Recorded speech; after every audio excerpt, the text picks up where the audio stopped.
हाँ दोस्तों, अभी आप सब देख रहे हैं चकाचक नहीं दोस्तों। आज फिर से पवन सिंह के बारे में बात करने वाले हैं दोस्तों, जिनका गाना ट्रेंडिंग में आ गया दोस्तों सोशल मीडिया पे दोस्तों।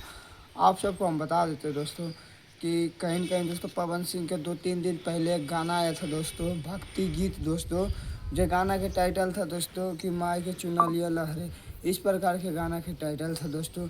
और बात करें दोस्तों ये गाने के दोस्तों, तो पवन सिंह ऑफिशियल पे ये गाना आया था दोस्तों 3 दिन पहले। और 3 दिन से दोस्तों ये ट्रेंडिंग में है दोस्तों। अभी 5 नंबर ट्रेंडिंग में सोशल मीडिया पर ऑल इंडिया में भी ये पवन सिंह के गाना चल रहा है दोस्तों। और बात करें दोस्तों इसका व्यू के बारे में दोस्तों, तो 2 मिलियन प्लस 3 दिन में व्यू कर लिया दोस्तों। और ये सोशल मीडिया पे दोस्तों काफ़ी वायरल हो रहा है दोस्तों इनका गाना, और काफ़ी ख़तरनाक गाना दोस्तों इनका। और आप सबको हम बता देते हैं कि अभी 5 नंबर ट्रेंडिंग पे चल रहा है पवन सिंह का दोस्तों गाना। तो बाकी बात दोस्तों आप सबको क्या लगता है दोस्तों, कमेंट बॉक्स में बताएगा दोस्तों। बाकी बात आप सबको अपडेट कैसा लगा।